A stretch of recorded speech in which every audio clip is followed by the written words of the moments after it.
Hello जी, कैसे हैं आप सभी लोग। मेरा नाम है विदु वीरेश्वर शर्मा और एक और नए सेशन में आप सभी का बहुत बहुत स्वागत है। तो आप सभी की आरबीआई ग्रेड बी फेज 1 की प्रिपरेशन को नेक्स्ट लेवल पर ले जाने के लिए आप सभी के लिए ये फ्री क्लासेस हम कंडक्ट कर रहे हैं ताकि आप बहुत अच्छे से यहाँ पर प्रैक्टिस कर लें। ओके, सो आज के सेशन में कुछ हम ऐसे क्वेश्चंस को डिस्कस करेंगे जो कि आपके प्रीवियस ईयर के पेपर में पूछे हुए सवाल हैं या उनसे रिलेटेड सवाल हैं। किस प्रकार के सवाल आपको देखने को मिलते हैं वैसे क्वेश्चंस को हम सॉल्व करेंगे। ठीक है, एक एक करके क्वेश्चंस आपके सामने आते रहेंगे। With in the given time उन क्वेश्चंस को आप सॉल्व करने की कोशिश करेंगे और फिर हम उनका डिस्कशन करेंगे। ठीक है, सो स्टार्ट करते हैं आज के सेशन को। आज के सेशन का जो पहला क्वेश्चन है वो आपके सामने ये रहा। क्रिटिकल रीजनिंग का सवाल है और क्रिटिकल रीजनिंग का अच्छा खासा वेटेज रहता है हमारे पेपर में।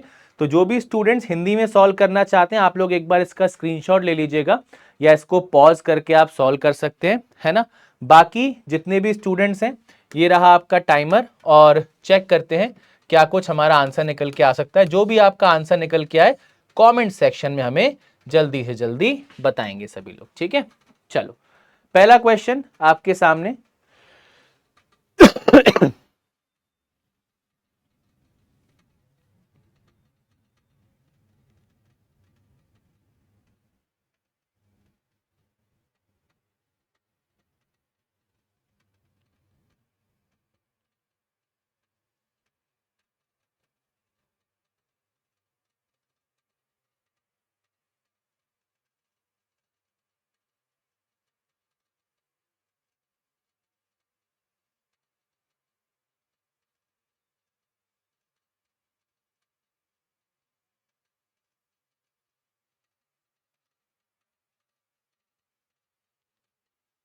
ठीक है, ओके, सो 35 सेकेंड्स आपके पास और बचे हैं। बहुत ध्यान से पढ़ना है, समझना है। पूछा है which of the following best represents the main point of the given passage. इस पैसेज का जो मेन पॉइंट है उसमें से कौन सा स्टेटमेंट ये बता पा रहा है। ठीक है ना, okay,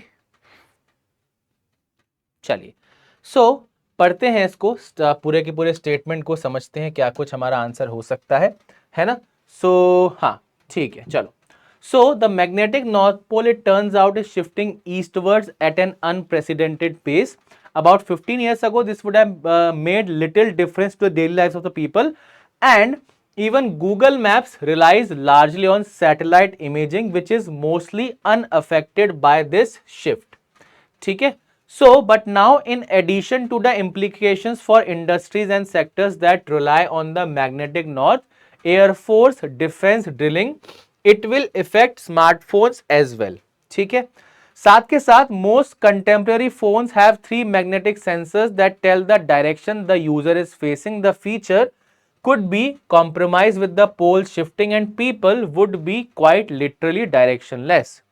They will thus have to ask other people for directions, but learning to navigate by memory and more importantly asking for directions may not be a terrible development.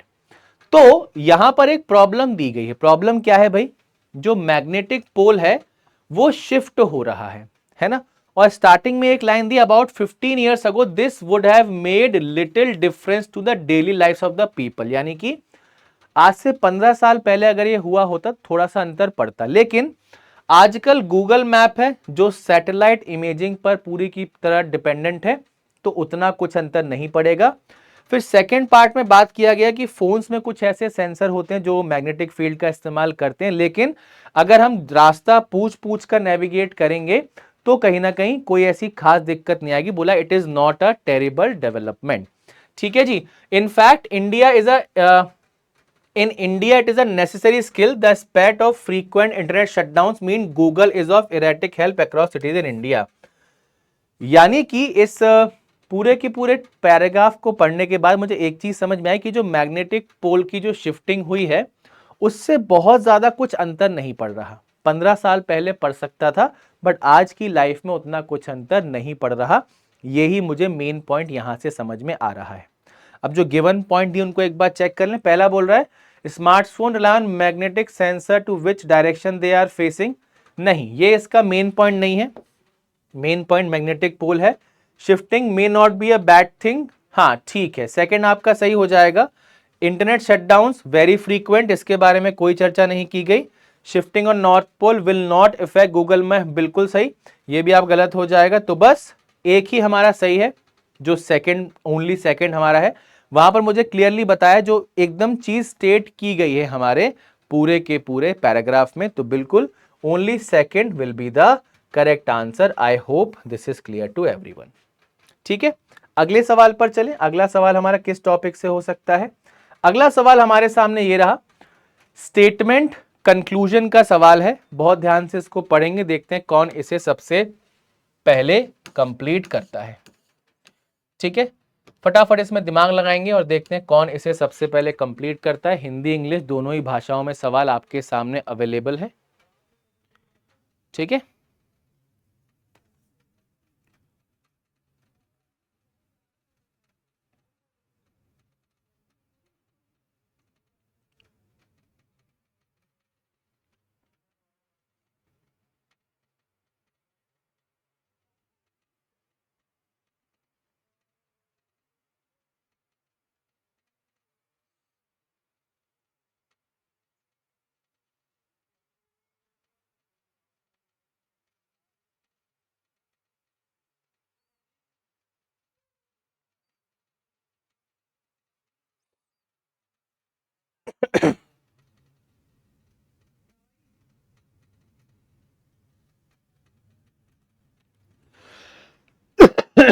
चलिए, तो यहां पर हमें देखो कंक्लूजन निकालना है। अब कंक्लूजन एक ऐसी चीज होती है जो ऑथर ऑलरेडी स्टेटमेंट में आपको दे चुका होता है। ठीक है, सो पहले स्टेटमेंट को पढ़ेंगे और चेक करेंगे क्या कुछ कहानी यहां पर हमारे पास दी गई है। So augmented reality has emerged a powerful tool for cultural preservation, offering immersive experiences that enhance the understanding and appreciation of heritage site and artifact. So augmented reality आप सबने देखा होगा, कहीं ना कहीं इसका इम्प्लीमेंटेशन आपने देखा होगा।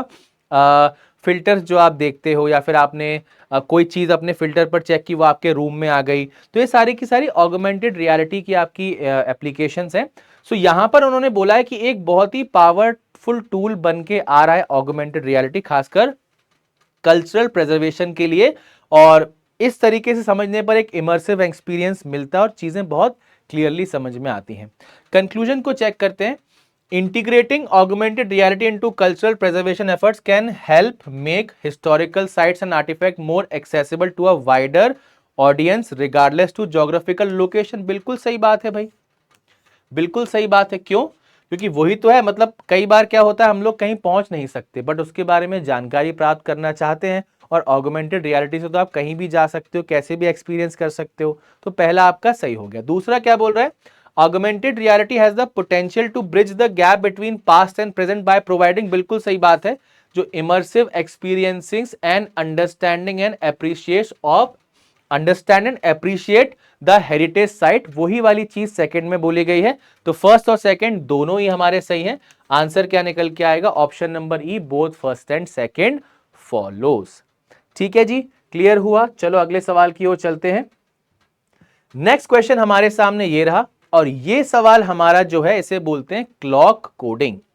क्लॉक कोडिंग के सवाल में हमें क्या करना होता है? कुछ हमारे पास टाइम स्टैम्प्स को कोड करके दिया जाता है।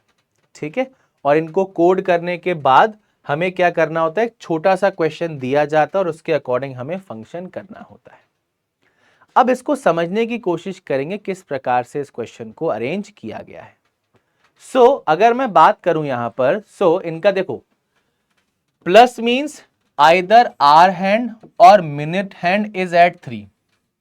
अब अगर हम क्लॉक की बात करें, अगर हम आपको क्लॉक दिखाएं यहां पर, और घड़ी देखना आई थिंक सभी को आता ही है। क्लॉक हमारी ये रही। ठीक है, छोटा वाला आवर हैंड, बड़ा वाला मिनट हैंड। जब आवर हैंड 3 पर आएगा तो उसको हम 3 लेकर चलते हैं।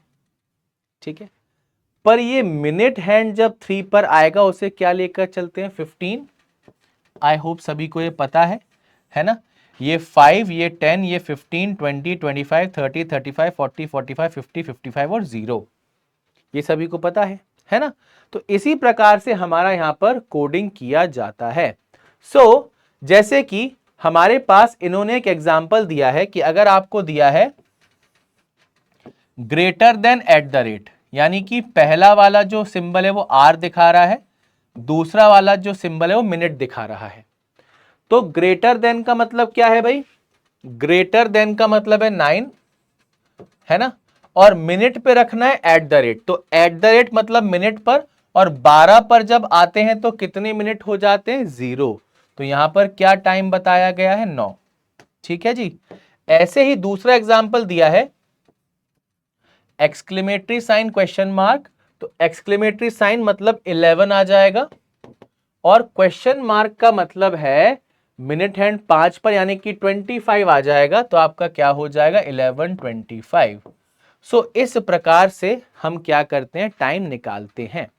ओके, अब बस इसी कॉन्सेप्ट का इस्तेमाल करके ये क्वेश्चन हमें सॉल्व करना है। आई एम प्रिटी श्योर ये क्वेश्चन आपने क्वांट में ऑलरेडी देख रखा होगा, क्योंकि यहां पर हमें क्या दिया है भाई? हमें दिया है जो मेन और वुमेन वाला क्वेश्चन होता है उस प्रकार से क्वेश्चन आपको बनाकर दिया गया है। ठीक है, सो एक बार इसको ट्राई करेंगे, देखते हैं कौन इस सवाल को बना लेता है। कोडिंग कैसे हो रही ये मैंने आपको बता दिया, एक बार फटाफट से ट्राई करो, देखते हैं भाई कौन इसे एकदम क्लियरली बहुत अच्छे से बना सकता है। चेक करेंगे।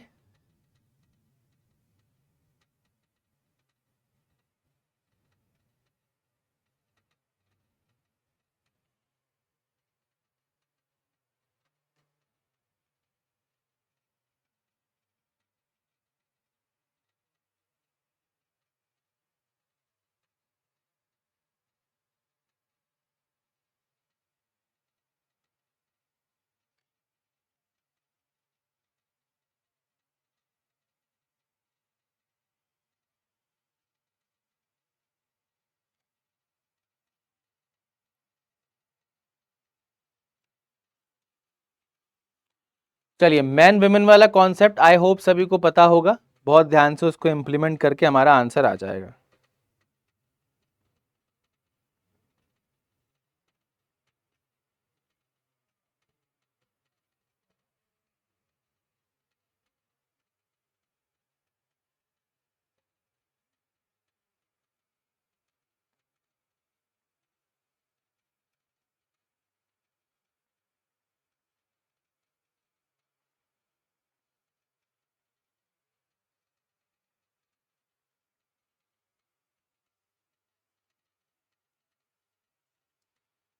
ठीक है, चलो, आई होप आप सभी ने इसको बढ़िया तरीके से बनाया होगा। चेक करें जरा क्या कुछ हम इसमें कर रहे हैं।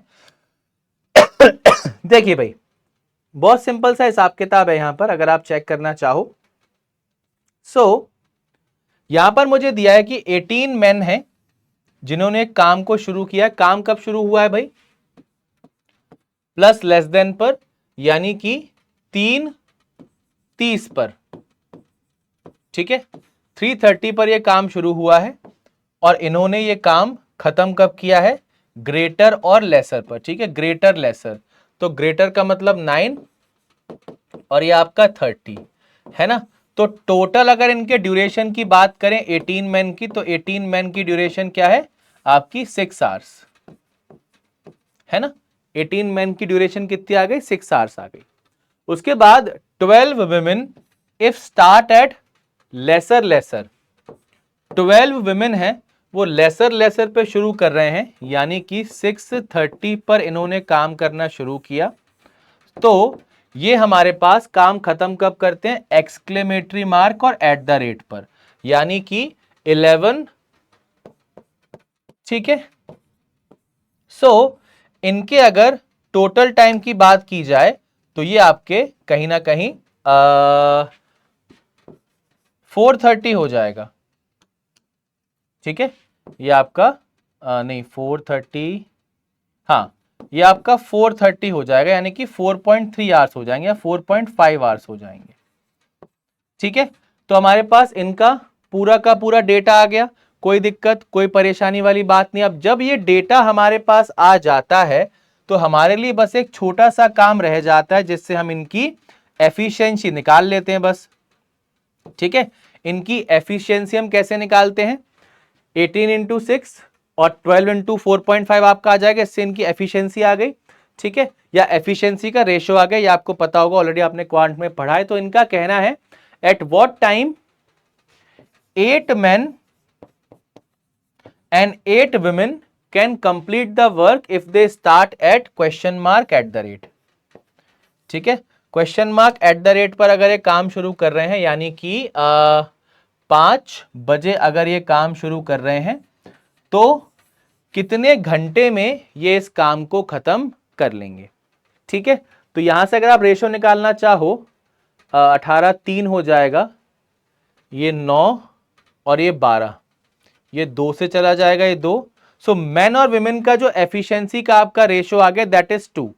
ठीक है, मैन और विमेन की एफिशिएंसी का जो आपका रेशियो आ गया 2, यानी कि मैन जो है आपका इनसे डबल जो है यहां पर काम कर ले रहे हैं। कोई दिक्कत, कोई परेशानी वाली बात तो नहीं है। तो डबल अगर काम कर ले रहे हैं, सो 8 मैन और विमेन में अगर बात करेंगे डबल आ जाएगा, तो यानी कि टोटल 24 का हिसाब किताब आपका यहां से आएगा। क्योंकि देखो, अगर डबल का गैप है तो इसको आपको एक विमेन के लिए 2 मैन आ जाएंगे ना, इस प्रकार से एफिशिएंसी आपकी चलती है। तो ये 16 और 8 24 आपका हो जाएगा।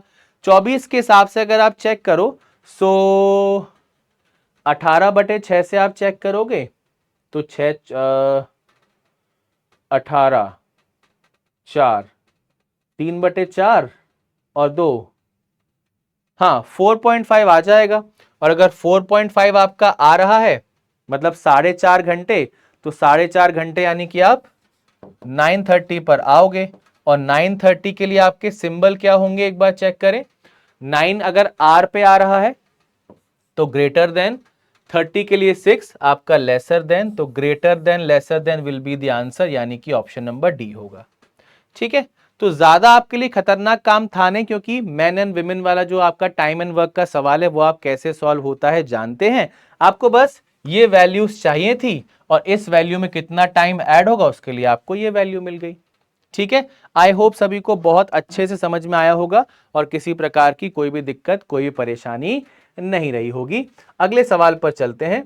नेक्स्ट क्वेश्चन हमारे सामने ये रहा, ये एक अजम्पशन का सवाल है। ठीक है, या इससे पहले किसी और टाइप के सवाल को करते हैं। हमने ऑलरेडी क्रिटिकल रीजनिंग काफी सारे सवाल कर लिए हैं। ठीक है, इस सवाल को पिक करते हैं। ये हमारा डेटा सफिशिएंसी का सवाल है। यहां पर हमें क्या करना होता है, जो भी क्वेश्चन हमसे पूछा गया है उसका आंसर मार्क करना होता है दी गई इंफॉर्मेशन का इस्तेमाल करके। ठीक है, तो एक बार जो भी स्टूडेंट इस क्वेश्चन को पढ़ना चाहते हैं, बहुत ध्यान से आप सभी लोग इस क्वेश्चन को पढ़ लीजिए। जो लोग हिंदी में पढ़ना चाहते हैं आप इसको पॉज करके पढ़ लीजिए, बाकी जो लोग इंग्लिश में पढ़ना चाहते हैं आप लोग भी ध्यान से पढ़ लीजिए। फिर जो है हम इस क्वेश्चन को बहुत अच्छे से बनाते हैं और चेक करते हैं क्या कुछ कहानी या क्या कुछ कंडीशन हमें देखने को मिल सकती है।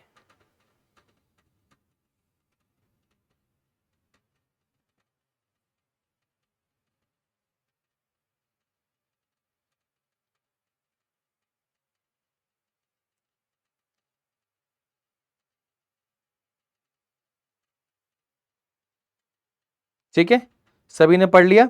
आ जाओ बनाते हैं इस क्वेश्चन को, चेक करते हैं किस प्रकार से इसे पिक किया जाएगा।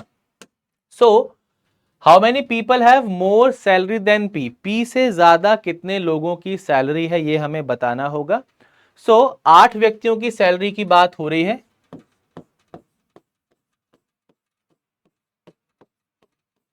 इस प्रकार से हम इसे पिक कर सकते हैं। ओके, चलो अब पहला स्टेटमेंट ये रहा, दूसरा स्टेटमेंट ये रहा। चेक करते हैं क्या क्या हम यहां से कर सकते हैं। तो पहले केस से अगर बात करें, salary of X is more than T D but not as much as R. ठीक है, R is more than P and T but not as much as L and A. फिर salary of only 2 people are less than T. So सिर्फ 2 लोगों की salary T से कम है, बाकी सबकी ज्यादा है। और salary of A is highest among all people, तो ए की सैलरी हाईएस्ट हो जाएगी। Then salary of F is lowest among all, तो एफ की सैलरी आपकी लोएस्ट हो जाएगी। तो ये 3 मेरे पास फिक्स कंडीशन आ गई है ना। उसके बाद एक्स की सैलरी टी और डी से ज्यादा है, आर से कम है, आर की सैलरी पी और टी से ज्यादा है। तो मुझे कोई ऐसी फिक्स कंडीशन नहीं मिल रही या जिससे मैं पी की पोजीशन निकाल पाऊं। तो सिर्फ 1 से तो मेरा आंसर यहां पर निकल कर नहीं आ सकता। खैर कोई बात नहीं, सेकंड को चेक करते हैं। सेकंड में बनाएंगे हम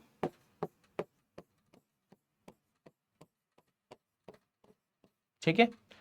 सेकंड में अगर फिक्स कंडीशन की बात करें, F salary is the lowest and A's salary is the highest, तो ये चीज तो दोनों कंडीशन में सेम दी हुई है ना।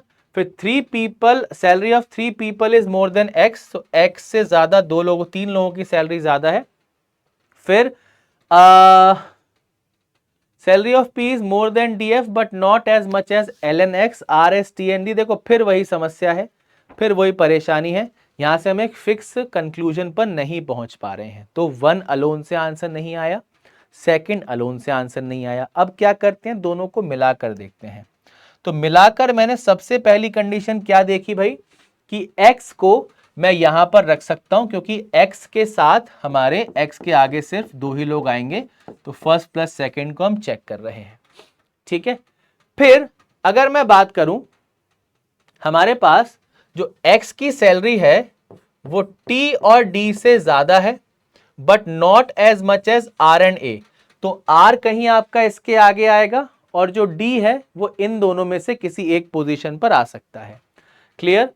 फिर हमें एक और चीज दी है, salary of r is more than p and t, है ना, but not as much as l and a। अब देखो भाई r हमारा कहीं इधर आना है, अब L और A से ज्यादा नहीं है, यानी कि बहुत सिंपल सी कहानी मुझे समझ में आ गई कि L यहां आएगा क्योंकि R की सैलरी L और A से ज्यादा नहीं है। ठीक है, और R फिर हमारा यहां पर आ जाएगा। क्लियरली, तो 2 स्पेस हमारे खाली बचे, जिसमें एक मुझे पता है D आएगा और एक हमारा P आएगा और मेरी बातचीत बहुत अच्छे से बन जाएगी। ठीक है, सो नीचे मुझे दिया था R की, ठीक है, ये भी हो गया। Salary of P is more then D and F, तो salary of P is more then D and F हो गया। तो यहां से आप देख सकते हो बहुत बढ़िया तरीके से P की पोजीशन फिक्स हो गई, और अगर P की पोजीशन फिक्स हो गई यानी कि मैं बहुत आराम से बता सकता हूं कितने लोगों की सैलरी P से ज्यादा है।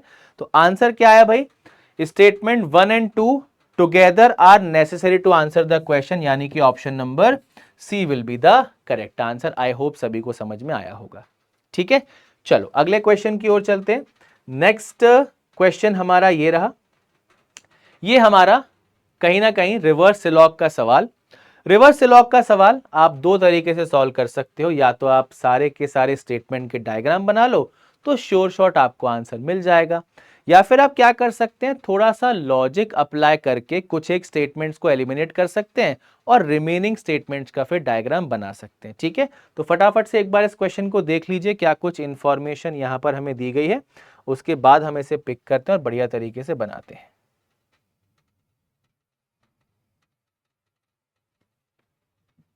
ठीक है,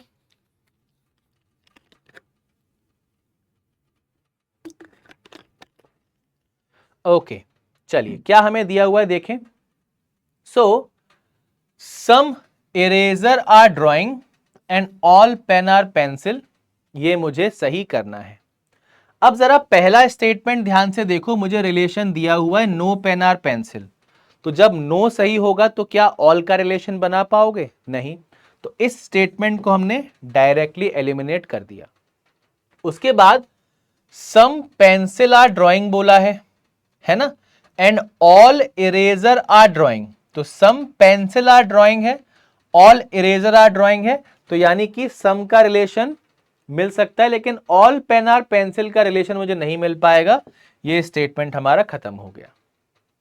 ठीक है, थर्ड की बात करूं, all pen are eraser, all drawing are pen, all eraser are pencil, बिल्कुल सही बात है। यहां से आप सारे के सारे सेट को एक के अंदर एक बनाएंगे और मुझे मेरा रिलेशन मिल जाएगा। कैसे, बहुत ध्यान से देखना भाई, ऑल ड्राइंग आर पेन हो गया, ठीक है, then all pen are eraser हो गया, ठीक है, then all eraser are pencil हो गया, बिल्कुल बेहतरीन तरीके से।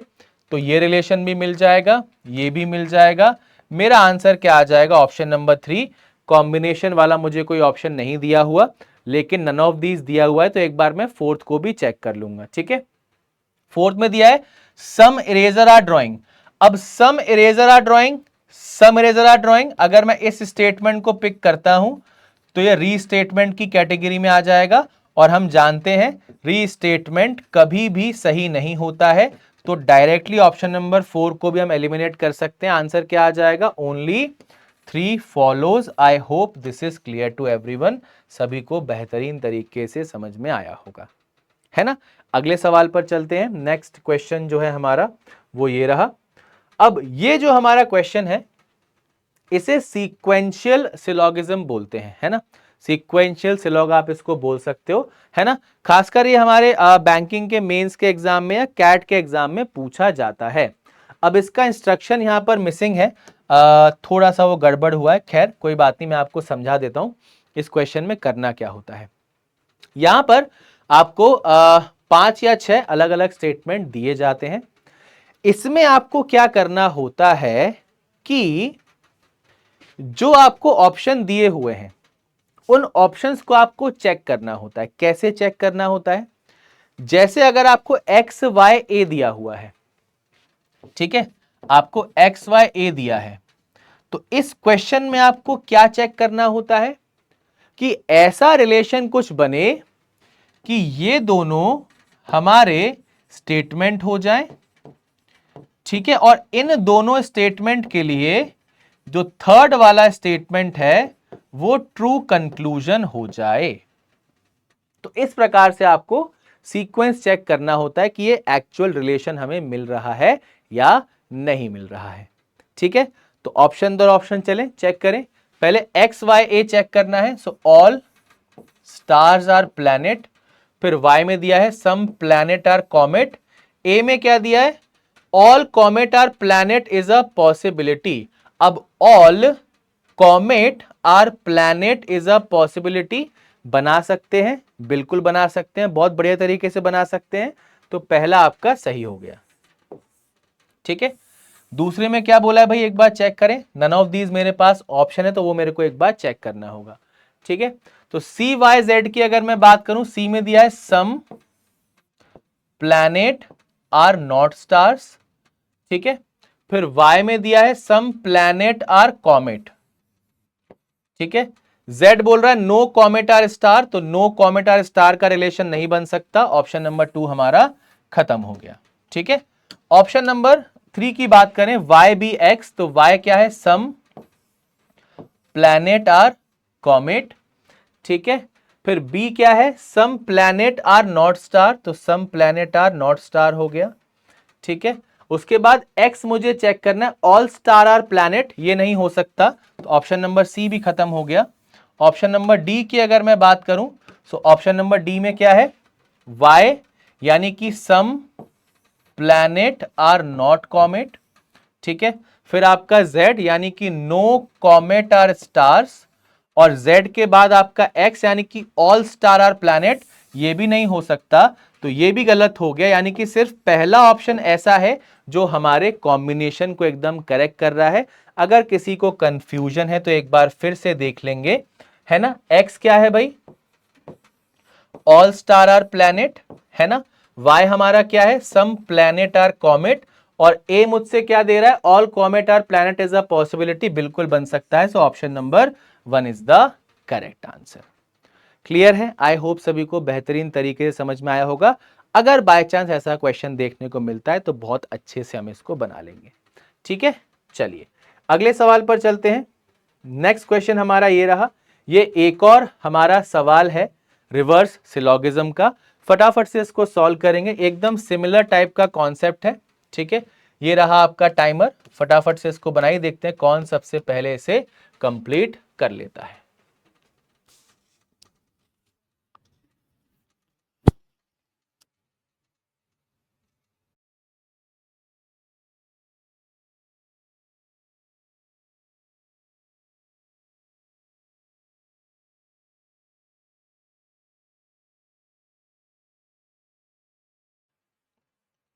ओके चलिए फटाफट जल्दी जल्दी इसको डन करेंगे, फिर हम चेक करेंगे क्या कुछ हमारा आंसर यहां से निकल कर आ सकता है, ठीक है।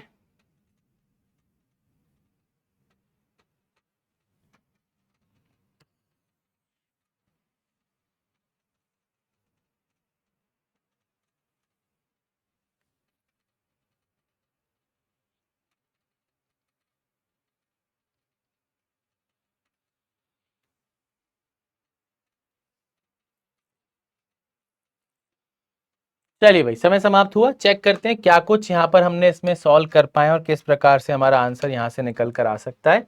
देखो भाई, अगेन सबसे पहले हम कोशिश करेंगे कुछ स्टेटमेंट्स एलिमिनेट हो जाएं, अगर नहीं भी हो पा रहे हैं तो फिर हम चेक करेंगे क्या कुछ यहाँ पर कहानी बन रही है। रिलेशन क्या चाहिए, some jump are not long, ठीक है, some jump are not long यानी कि सम नॉट का रिलेशन चाहिए, and some fall is not depth, दोनों ही आपको कहीं ना कहीं नेगेटिव रिलेशन चाहिए। तो हमेशा ध्यान रखना, कोई भी ऐसा सेट ऑफ स्टेटमेंट जहां पर सारे के सारे स्टेटमेंट पॉजिटिव होंगे उसको आप डायरेक्टली एलिमिनेट कर सकते हो, ठीक है। जैसे आपका ऑप्शन नंबर बी है, सारे पॉजिटिव हैं, पॉजिटिव में से क्या आप नेगेटिव कंक्लूजन निकाल सकते हो, नहीं, तो सेकंड खत्म हो गया। सी ठीक है, डी ठीक है। ई में देखो अगेन सारे पॉजिटिव है तो यहां से भी नेगेटिव कंक्लूजन हम निकाल कर नहीं दिखा सकते, ठीक है। अब अगर मैं बात करूं, some long are fall, no fall is jump, all jump are depth, तो इसका एक बार फटाफट से डायग्राम बना लेते हैं, चेक करेंगे। तो सम लॉन्ग आर फॉल हो गया, ठीक है, then no fall is jump हो गया, and all jump are depth हो गया, ठीक है। तो some jump are not long ये सही है, some fall is not depth ये रिलेशन नहीं बन पाएगा, तो पहला हमारा खत्म हो गया, ठीक है। सी की अगर मैं बात करूं तो सी में क्या दिया है भाई, सी में दिया है नो लॉन्ग इज फॉल हो गया, ठीक है, then all fall is jump हो गया, and no jump is depth हो गया, ठीक है। तो some jump are not long, तो some jump are not long बिल्कुल सही है, some fall is not depth बिल्कुल सही, दोनों आपके सही हो गए, यानी कि आंसर आपका निकल के आ जाएगा ऑप्शन नंबर सी, ठीक है। तो ऐसे हमने दो सेट ऑफ स्टेटमेंट को एलिमिनेट कर दिया और जो रिमेनिंग थे उनके फटाफट डायग्राम बना लिए, ठीक है जी। चलो बढ़िया तरीके से हो गया। आगे चलते हैं नेक्स्ट क्वेश्चन की ओर। नेक्स्ट क्वेश्चन आपका ये रहा, कोडेड इनइक्वालिटी का सवाल है। फटाफट से आप इस पर्टिकुलर सवाल को देख लीजिए और फिर हम इसको बनाते हैं और चेक करते हैं क्या कुछ आंसर यहां से निकल के आ सकता है। जल्दी से आप लोग इस क्वेश्चन को देख लीजिए, फिर हम चेक करते हैं क्या कुछ हमारा आंसर यहां से निकल कर आएगा। ओके, ठीक है, चलो आओ देखें जरा। सो यहां पर हमें अगेन सबसे पहले समझना होगा कि रिलेशंस क्या दिए हैं, और अगर बॉक्स से हम इस क्वेश्चन को सॉल्व करते हैं तो बहुत अच्छे से हम इसको, अरे भैया ये क्या बन रहा है, चलो तुम भी डिलीट हो जाओ, एक मिनट, हाँ अब सही है, बॉक्स हम बना लेते हैं। अब समझना, यहां पर अगर बॉक्स से हम सॉल्व करते हैं तो ये ग्रेटर की पोजीशन, ये ग्रेटर इक्वल की पोजीशन, ये लेसर की पोजीशन, ये लेसर इक्वल की पोजीशन और इक्वल की पोजीशन, ठीक है। अब हर एक सिंबल को कौन सा साइन अलॉट किया है ये हमें समझना है, कैसे समझेंगे ध्यान से देखो। तो अगर बोला है नाइदर ग्रेटर नॉर इक्वल, यानी कि बड़ा नहीं है बराबर नहीं, तो क्या हो जाएगा, छोटा हो जाएगा, यानी कि ये लेसर दिखा रहा है। हैश अगर लेसर दिखा रहा है तो हैश को मैं लेसर की जगह पर रख दूंगा, है ना। उसी के साथ परसेंटेज का मतलब नाइदर स्मॉलर नॉर इक्वल, यानी कि छोटा नहीं है बराबर नहीं, तो क्या हो जाएगा, बड़ा हो जाएगा, यानी कि ये आपका परसेंटेज हो जाएगा, ठीक है। उसी के साथ एट द रेट का मतलब नॉट स्मॉलर, नॉट स्मॉलर का मतलब छोटा नहीं है, तो छोटा नहीं है तो बड़ा और बराबर हो जाएगा, यानी कि एट द रेट आपका इधर आ गया।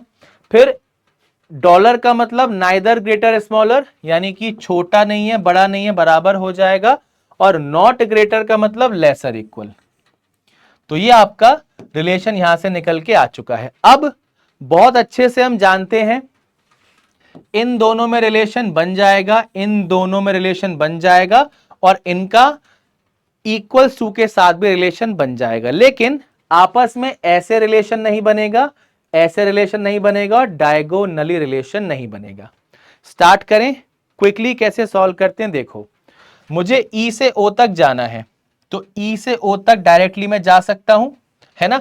अब रिवर्स डायरेक्शन में आ रहा हूं तो हमारे सिंबल क्या हो जाएंगे, पलट जाएंगे। सो इधर मुझसे हैश का रिलेशन पूछा है और एम्परसेंड दिया है, तो एम्परसेंड का एट द रेट हो जाएगा, एट द रेट यानी कि ग्रेटर इक्वल, और हैश यानी कि लेसर। तो अगर ग्रेटर इक्वल का रिलेशन आ रहा है तो क्या लेसर का कंक्लूजन ट्रू कर पाएंगे, नहीं कर पाएंगे, पहला खत्म हो गया। सेकंड में अगर बात करूं, परसेंटेज दिया है, परसेंटेज यानी कि ग्रेटर का रिलेशन चाहिए वी और डी के बीच। सो मैं वी से ई जाऊंगा, परसेंटेज का रिलेशन है, बहुत अच्छी बात है, कोई दिक्कत नहीं है। फिर जब मैंने ई से डी जाने की कोशिश की तो एम्परसेंट का एट द रेट हो गया, कहानी ठीक है। हैश का आपका परसेंटेज हो गया, ठीक है, और परसेंटेज का हो गया हैश। तो परसेंटेज का रिलेशन चाहिए, और जब हैश आ जाएगा तो कहानी गड़बड़ हो जाएगी ना। इसको ऐसे समझो कि ये ग्रेटर है और यहां से फिर आप रिलेशन चेक कर रहे हो तो एक लेसर मिल गया, क्या सही कर पाओगे? नहीं, तो ये भी आपका खत्म हो गया। आगे हम बात करेंगे हमारे अगले कंक्लूजन की, एक्स से सी जाना है। सो एक्स से ई चले जाओ और ई से सी चले जाओ। अब ये फॉरवर्ड में है, हैश और एम्परसेंट दिया है, यानी कि कहानी ठीक है। अब बैकवर्ड में आओगे तो दोनों परसेंटेज हैश में कन्वर्ट हो जाएंगे और हैश और एम्परसेंट साथ में मिलकर रिलेशन बनाते हैं और हैश का रिलेशन हमें मिल जाएगा। Only third follows is the answer, यानी कि ऑप्शन नंबर सी हमारा करेक्ट आंसर हो जाएगा। ठीक है, कोई दिक्कत वाली बात नहीं। तो ऐसे हम कर सकते हैं, या फिर देखो सिंपल तरीका वो भी है, आप सिंबल को साइन से रिप्लेस कर दो और अपनी बड़ी सी एक स्टेटमेंट बनाकर वैसे सॉल्व करो, बट उसमें समय ज्यादा लगेगा, इसको हम जल्दी कर सकते हैं। ठीक है, चलो अगले सवाल पर चलेंगे। एक और कोडेड इनइक्वालिटीज का सवाल, फटाफट से इसको सॉल्व करें। ये रहा आपका टाइमर, देखते हैं कौन सबसे पहले इसको सॉल्व कर लेता है। ठीक है, चलिए फटाफट से बनाएंगे इसको सभी लोग, देखते हैं किसका आंसर सबसे पहले यहां पर निकल के आ सकता है, ये हमें चेक करना होगा।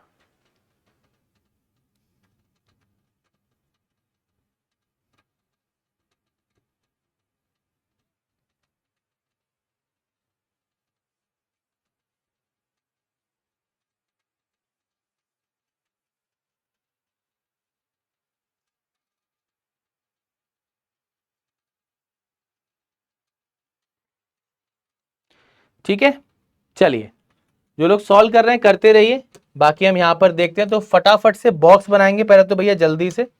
बॉक्स हमारा कैसे बनेगा हम चेक करें। सो एम्परसेंड का मतलब ग्रेटर, डायरेक्टली दिया हुआ है। एट द रेट का मतलब ग्रेटर इक्वल, डायरेक्टली दिया हुआ है। हैश का मतलब इक्वल, डायरेक्टली दिया हुआ है। सारे रिलेशंस में डायरेक्ट हैं आपके। परसेंटेज आपका स्मॉलर हो गया और डॉलर जो है आपका कहीं ना कहीं आइदर स्मॉलर इक्वल हो गया। रिलेशंस को फटाफट से चेक करेंगे।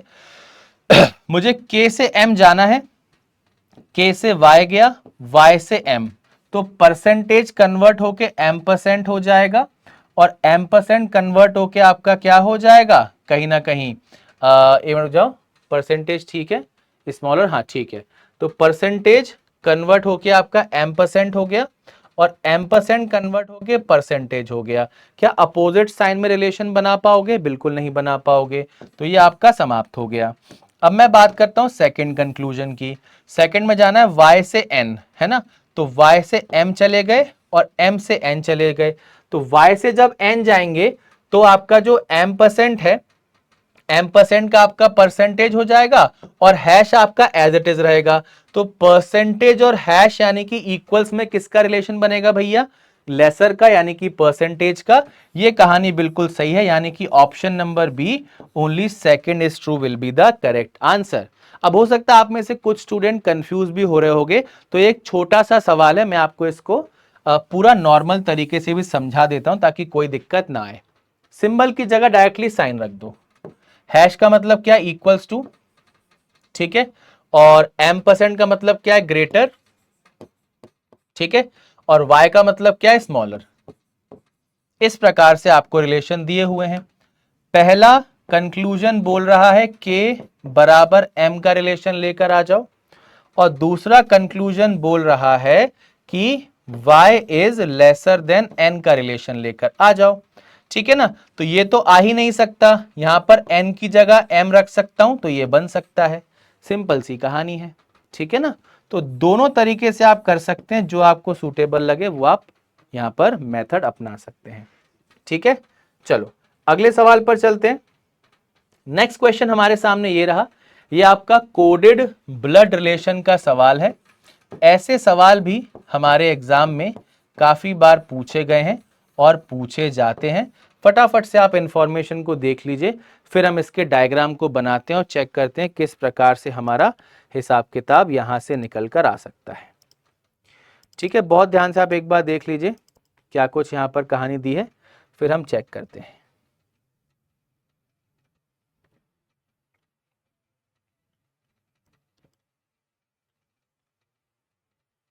ठीक है, चलो आ जाओ भाई। तो डायरेक्ट रिलेशन हमें कनेक्ट करना है और नॉर्मल क्वेश्चन की अपेक्षा ये हमारा सवाल थोड़ा सा आसान भी पड़ता है, क्योंकि इंस्ट्रक्शंस आपको डायरेक्टली दिए हुए हैं, आपको बस उन्हें कनेक्ट करना है। ठीक है, चलो। सो अब यहां पर सबसे इंपॉर्टेंट चीज जो आपको ध्यान रखनी है, जो आपको कोडिंग का इंस्ट्रक्शन दिया है वो फॉरवर्ड डायरेक्शन में है या नेगेटिव और या बैकवर्ड डायरेक्शन में। फॉरवर्ड या बैकवर्ड क्या होता है? अगर इंफॉर्मेशन 1 से 2 दी है और रिलेशन भी 1 से 2 दिया है, यानी कि आपका फॉरवर्ड का रिलेशन है।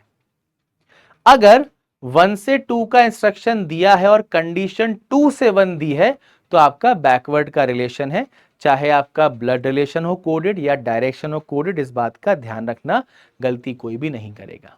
ठीक है, चलो स्टार्ट करते हैं। तो सबसे पहले मोहित @ सरस, है ना, मोहित @ सरस, यानी कि मोहित is the brother of Saras. तो मोहित इज द ब्रदर ऑफ सरस मैंने यहां पर बना दिया। अब सरस मेल होगा या फीमेल मुझे नहीं पता।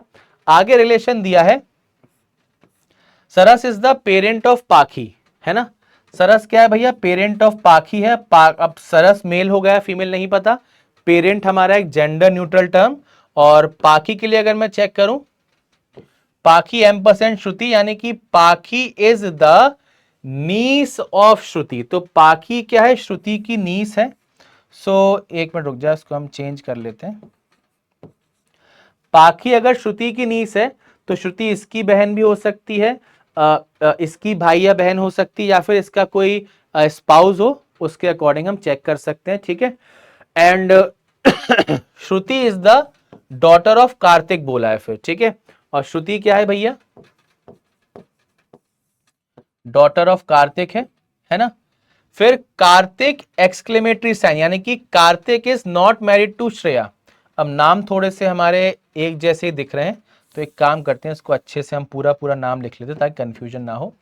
सो मोहित इज द ब्रदर ऑफ सरस हो जाएगा इस प्रकार से, है ना। And Saras is the parent of पाखी, और पाखी क्या है?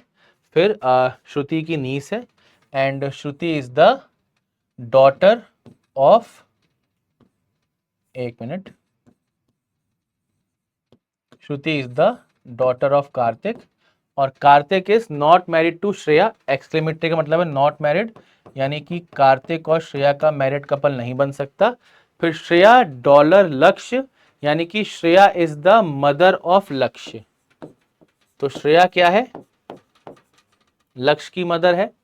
उसके बाद लक्ष्य इज द ब्रदर ऑफ पाखी। तो लक्ष्य क्या है भाई? पाखी का ब्रदर है।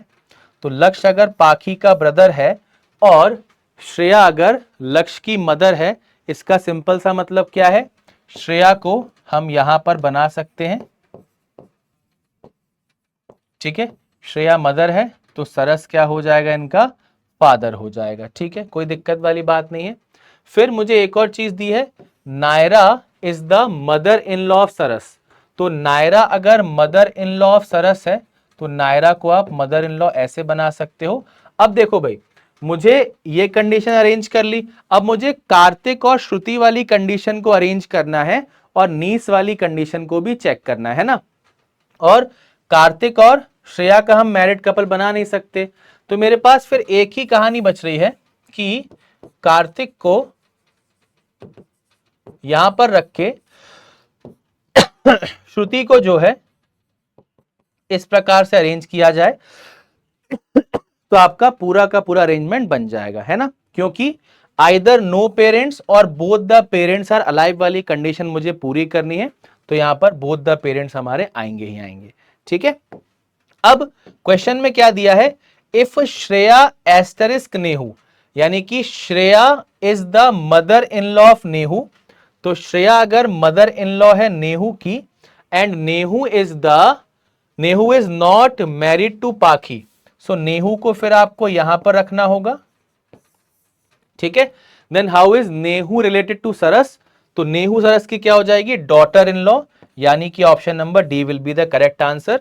कंफ्यूज मत होना, कई बार पता है क्या होता है, एक्सक्लेमेटरी के साइड नॉट मैरिड दिया है, हम इसको मैरिड पढ़ के आगे बढ़ जाते हैं, गलती कर देते हैं।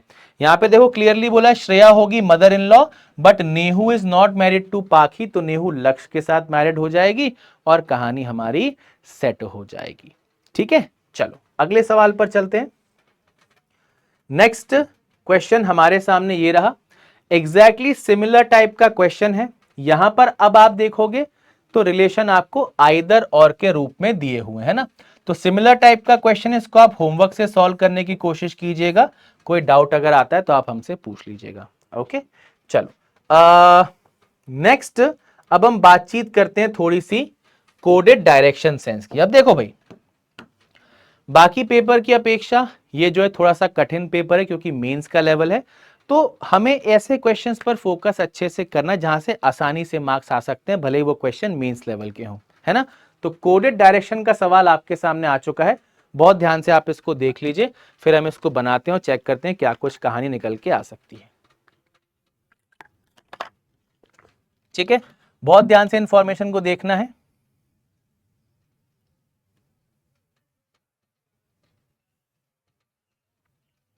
ठीक है, चलिए तो स्टार्ट करते हैं। यहां पर आप देख सकते हो इधर भी 9 लिखा है, इधर भी 9 लिखा है, यहां 7 है, यहां भी 7 है, यहां 11, यहां 11, यहां 15, यहां 15, यानी कि डिस्टेंस का कोई मुझे खास लॉजिक यहां पर नहीं दिया हुआ। आपके सामने ऐसा क्वेश्चन भी आ सकता है जहां पर इधर कोई और नंबर लिखा हो, वहां पर कोई और नंबर लिखा हो, तो वहां पर आपको डिस्टेंसेस के बीच का लॉजिक जो है चेक करना होगा, ठीक है। खैर यहां पर ऐसा कुछ भी हमें नहीं दिया हुआ, तो सिंपल सा काम क्या करते हैं, कंडीशंस को पिक करते हैं और बनाना शुरू करते हैं, ठीक है।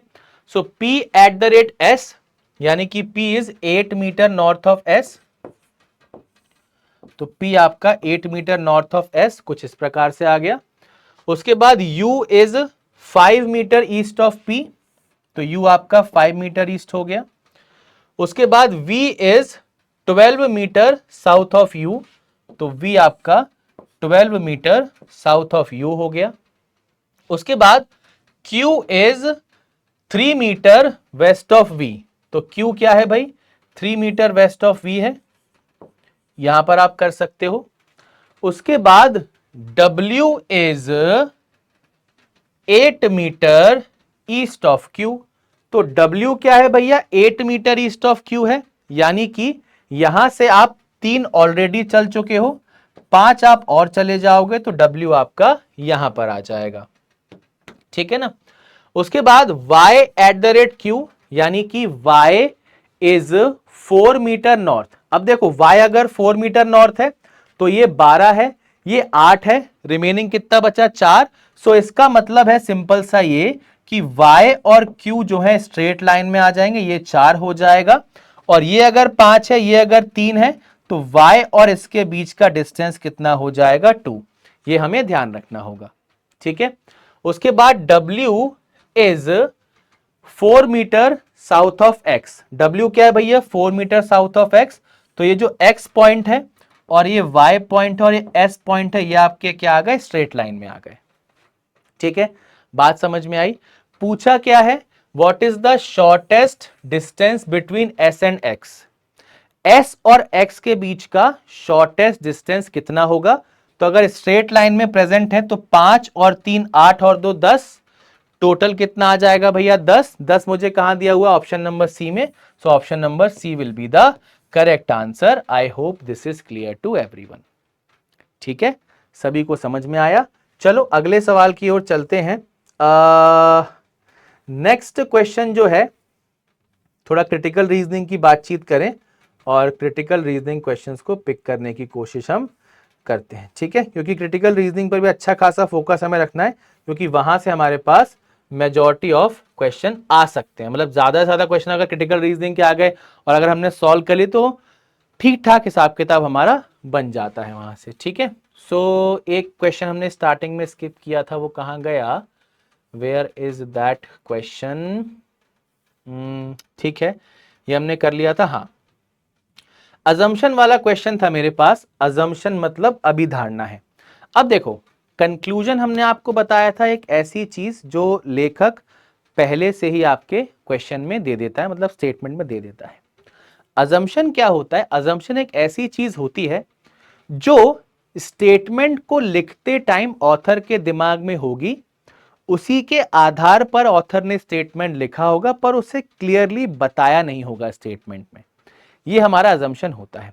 जैसे ये सवाल हमारे पास है, एक बार इसको ध्यान से आप लोग पढ़ लीजिए, क्या कुछ कहानी यहां पर दी गई, एक बार देख लीजिए, फिर हम इसको बनाते हैं और चेक करते हैं करेक्ट आंसर हमारा यहां से क्या निकल के आ सकता है।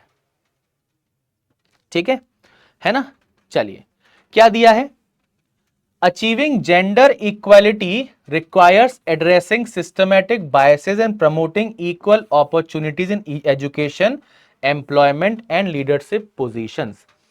जब जेंडर इक्वलिटी की बात होती है या फिर लैंगिक समानता की बात होती है, तो उसके लिए कहीं ना कहीं हर एक लेवल पे आपको समानता दिखानी होगी, है ना, जिससे आपको एजुकेशन में इक्वल अपॉर्चुनिटी देनी होगी, एम्प्लॉयमेंट में इक्वल अपॉर्चुनिटी देनी होगी, और जो लीडरशिप पोजीशन है वहां पर भी इक्वल अपॉर्चुनिटीज देनी होगी। तब कहीं जाकर आपकी जो है ये जेंडर इक्वलिटी वाली चीज आप अचीव कर पाओगे। ठीक है, अब जेंडर इक्वलिटी को अचीव करने के लिए हर एक फ्रंट पर आपको इक्वलिटी दिखानी है, ये हमारा स्टेटमेंट कह रहा है। अब इस पर्टिकुलर चीज को कहते हुए अजम्पशन क्या रहा होगा दिमाग में, वो हम चेक करते हैं गिवन ऑप्शंस के द्वारा। पहला बोल रहा है gender based discrimination and stereotypes hinder women's advancement in various spheres perpetuating inequalities. लिंग आधारित भेदभाव और रूढ़िवादिता विभिन्न क्षेत्रों में महिलाओं की उन्नति में बाधा डालती है, जिससे असमानताएं बनी रहती हैं। अगर आप डायरेक्ट कनेक्ट करना चाहो तो आप कर सकते हो। कैसे? इन्होंने बोला है कि अगर आपको यह अचीव करना है तो इन सब क्षेत्रों में भी बढ़ावा देना होगा, और इन सब क्षेत्रों में बढ़ावा नहीं मिल रहा होगा, दैट्स वाई ये स्टेटमेंट लिखी गई होगी। सही बात है। तो पहला आपका वही कह रहा है कि हर एक जगह पर, हर एक क्षेत्र में उनको उन्नति मिलना चाहिए या नहीं मिलती है, ये आपका पहले में बोला है। दूसरा क्या बोल रहा है?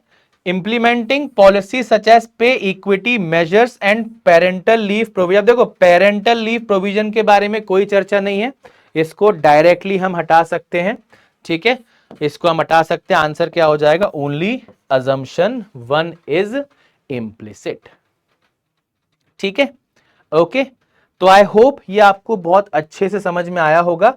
आगे आने वाले क्लासेस में हम आपको और भी अच्छे से सारी की सारी चीजें बता देंगे। अभी तो भैया पार्ट 1 ही है।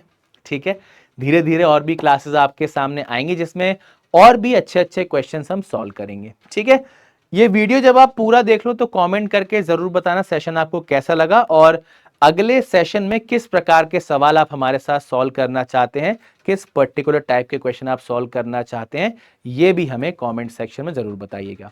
सो reasoning by Vidhu sir Telegram channel है, यहाँ पर आप कनेक्ट हो जाइए। हर एक क्लास का नोटिफिकेशन वगैरह आपको यहाँ पर मिलता रहेगा। आपको जो क्लास की PDF वगैरह है वो भी यहाँ पर मिल जाएगी। साथ के साथ अगर आप बहुत अच्छे से हर एक अपकमिंग एग्जाम की तैयारी करना चाहते हैं तो बैंक महापैक में एनरोल कर लीजिए, क्योंकि यहाँ पर प्रीलिम्स, मेंस, इंटरव्यू तीनों स्टेजेस के लिए आप बहुत अच्छे से तैयार हो सकते हैं। चाहे बैंकिंग का कोई एग्जाम हो, चाहे आपका इंश्योरेंस का कोई एग्जाम हो, चाहे RBI जैसे एग्जाम्स हो, उन सारे के सारे एग्जाम्स को आप यहां पर हमारे साथ जुड़ के कंप्लीट कर सकते हैं। बैचेस की बात करें, अभी हमारे जो करंट बैचेस चल रहे हैं, एक हमारा विजेता बैच है जो कि IBPS, RRB, PO और क्लर्क को लेकर हमने डिजाइन किया हुआ है, स्टार्ट हो चुका है ये। दूसरा RBI फाउंडेशन 2026 और बैंकर फाउंडेशन 2026, ये दोनों बैचेस ऐसे स्टूडेंट्स के लिए हैं जो 2026 में एग्जाम देने जाएंगे, तो बहुत अच्छे से आप अपना बेस यहां से डेवलप कर सकते हैं और एडवांस लेवल की प्रैक्टिस भी कर सकते हैं।